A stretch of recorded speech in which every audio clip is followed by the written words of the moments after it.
Hi everybody, I just wanted to take a few minutes to just review a little bit about the expectations for your Article of the Week responses.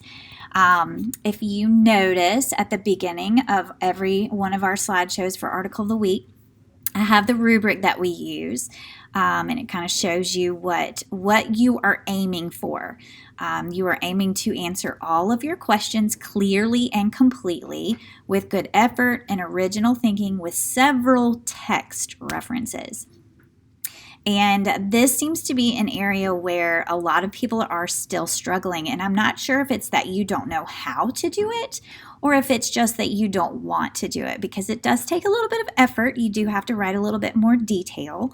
I'm going to show you an example of something from week 4. On week 4, you were supposed to write a response to an article about the triangle shirtwaist fire, and there was also a video that you watched. And these were the questions. Why was the Triangle Shirtwaist Company building an accident waiting to happen? And how did this disaster change working conditions at factories?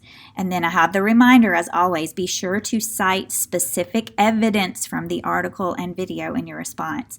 And over here on the left, as always, a reminder that you should be answering those questions in 2 to 3 paragraphs.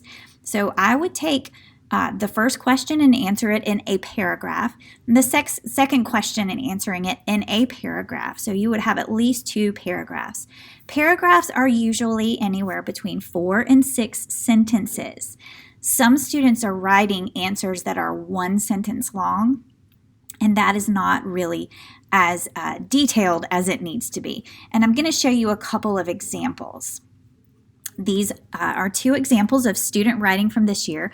They are anonymous. I'm not going to call out the writers, but these are 2 different responses to our article of the week about the Triangle Shirtwaist Fire. So the one on the left, the Triangle Shirtwaist Company building was an accident waiting to happen because it had no fire extinguishers or sprinklers, so this fire spread. This disaster was very deadly, killing in total 146 workers, but it added new laws for safety, and that law is that every factory must have sprinkler system. Now, that's not a bad answer. It answers the questions.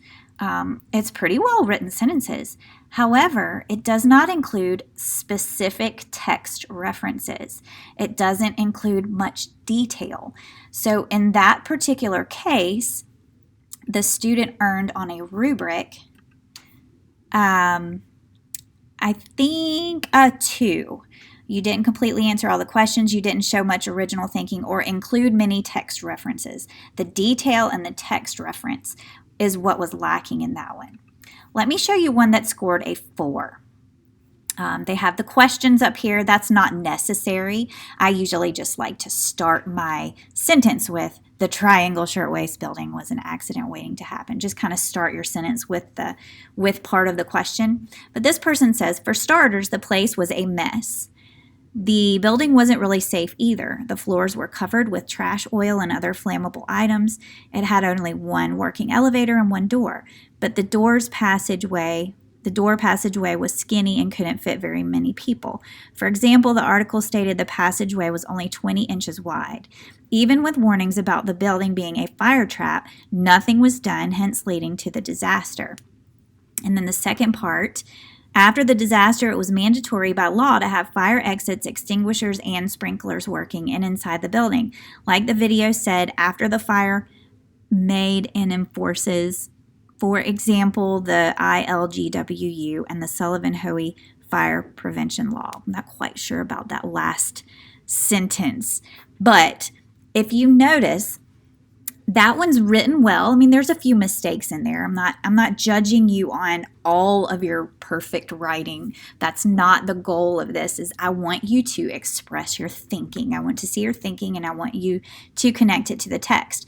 This student had some original thinking in here, some details from the text, and then also used little text references like the article stated, and then down in the second paragraph, like the video said, They use those little text references, and that's what really helps to connect that thinking to what the text in the video said.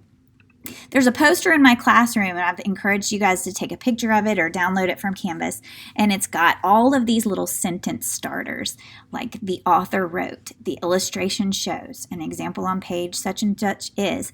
These are all great sentence starters to help you with those text references. So that's something I want you guys to focus on a little bit more this second semester, as second semester starts with your article of the weeks. I'm going to be looking for improvements. You guys should be writing better now than you did early in the school year, and including more detail, including more text references and thinking. So those of you that are still kind of doing the bare minimum, that is how you can improve your writing.